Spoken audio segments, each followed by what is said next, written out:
पिछले महीने 3 मई को नीट की परीक्षा होनी थी। 22,79,000 बच्चों ने नीट की परीक्षा दी थी, लेकिन लगातार पिछले 10 साल में 89 परीक्षाओं के पेपर लीक हुए हैं।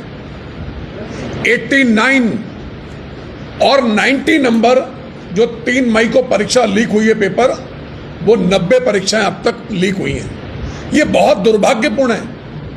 इतने संसाधन होने के बावजूद सरकार नीट की परीक्षा नहीं करा पा रही थी। आज आर्मी का सहारा लेना पड़ा।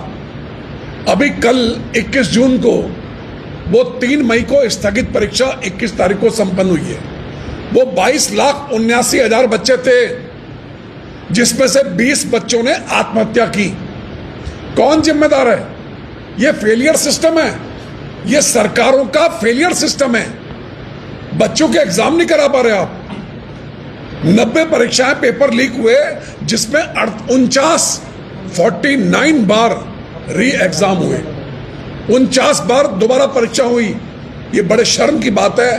पूरे संसार के अंदर हिंदुस्तान की छवि कलंकित हुई है, और फिर भी लोग बेशर्मों की तरह, फिर भी धर्मेंद्र प्रधान जैसे शिक्षा मंत्री, पूरा देश चाहता उनका इस्तीफा हो। जो व्यक्ति जिसने प्रॉमिस किया था 2024 में कि कंप्यूटर आधारित नीट की परीक्षा होगी, लेकिन नहीं हुई। आज जो परीक्षा हुई है वो OMR सिस्टम से हुई है, ऑप्टिकल मार्क रिकॉग्निशन। इसमें बच्चों का भविष्य कैद है, लेकिन सरकार ने प्रॉमिस किया है अगली बार CBT कंप्यूटर बेस्ड टेस्ट अगले साल होगा। देश के 551 शहरों में 5440 केंद्रों में यह नीट की परीक्षा संपन्न हुई है, और विदेशों में भी 14 केंद्रों में 14 शहरों में नीट की परीक्षा संपन्न हुई है।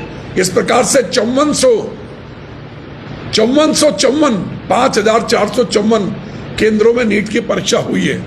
और जितने भी लोग इस ग्रुप में माफिया ग्रुप बना हुआ है, माफिया ग्रुप के अंदर 400 मोबाइल धारी हैं जो पेपर को लीक करते हैं। और वो कौन है? राजनीतिक संरक्षण प्राप्त अपराधी हैं। ये सफेद पोश अपराधी जो बच्चों के पेपर लीक करते हैं। अरे वो बच्चा जो मानसिक रूप से तैयार होता है, कोटा में जाके तैयार होता है, और सबसे अधिक आत्महत्याएं कोटा राजस्थान में क्यों होती हैं? ये बच्चे जो सुसाइड करते हैं, जब वो देखते हैं कि हमने इतनी मेहनत की, पेपर दिया, हमारा नंबर नहीं आया, उनके महत्वाकांक्षा सुमन पुष्पित होने से पूर्व ही मुरझा जाते हैं और वो सुसाइड करते हैं। ये माफिया लोग जो पेपर को लीक करते हैं, ये जितने मिनिस्टर हैं, इनके अपने बच्चे विदेशों में पढ़ रहे हैं। शिक्षा मंत्री धर्मेंद्र प्रधान जी के बच्चे विदेश में, लेकिन लोकल में, भारत में जो ये प्रॉमिस करते थे, 2024 का भ्रष्टाचार अधिनियम जो इन्होंने बनाया, उसके अंतर्गत जितने माफिया लोग हैं, जितने भी शैतान हैं, उन सबको जेलों में ठूसना चाहिए। खाली औपचारिकता पूरी करने के लिए CBI होती है। जिसको चाहते हैं उसको बंद कर देते हैं, और जिसको चाहते हैं उसको बचा लेते हैं। आखिर कब तक ये सिस्टम चलेगा?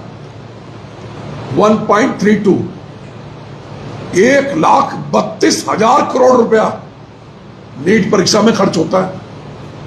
इस बार भी 20 लाख से अधिक बच्चे बैठे हैं। पारदर्शिता कहीं नहीं है। इतना पैसा, सरकारी पैसा जो इस सिस्टम में लग रहा है एग्जाम कराने में, कौन जिम्मेदार है इसका? ये बहुत दुर्भाग्यपूर्ण है। सरकारों को जानना चाहिए वो 20 बच्चे जिन्होंने सुसाइड किया, वो कहां जाएंगे?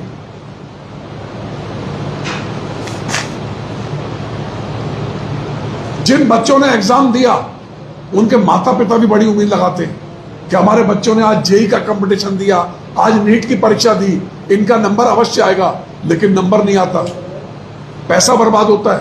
कौन जिम्मेदार है? इस जिम्मेदारी से सरकार बच रही है, और जबकि जिम्मेदार सरकार है। इतने लोग आत्महत्या कर रहे हैं, यह सिस्टम में कभी देखने को नहीं मिला। अरे देश की आजादी के बाद पिछले 10 साल में 90 बार ये पेपर लीक हुआ है। ये भ्रष्टाचार का नमूना है, ये सरकार का फेलियर सिस्टम है। 49 बार री एग्जाम, ये सरकार का फेलियर सिस्टम है। पूरे विश्व में हमारी छवि कलंकित हुई है कि हम एग्जाम नहीं करा पा रहे। जो एग्जाम में गड़बड़ कर रहे हैं वो इलेक्शन में क्या करते होंगे, ईवीएम मशीन में क्या करते होंगे? ये एक यक्ष प्रश्न है आम जनमानस के सामने। अपने बच्चों की चिंता करने के लिए आज प्रत्येक हिंदुस्तानी को जागरूक बनाओ।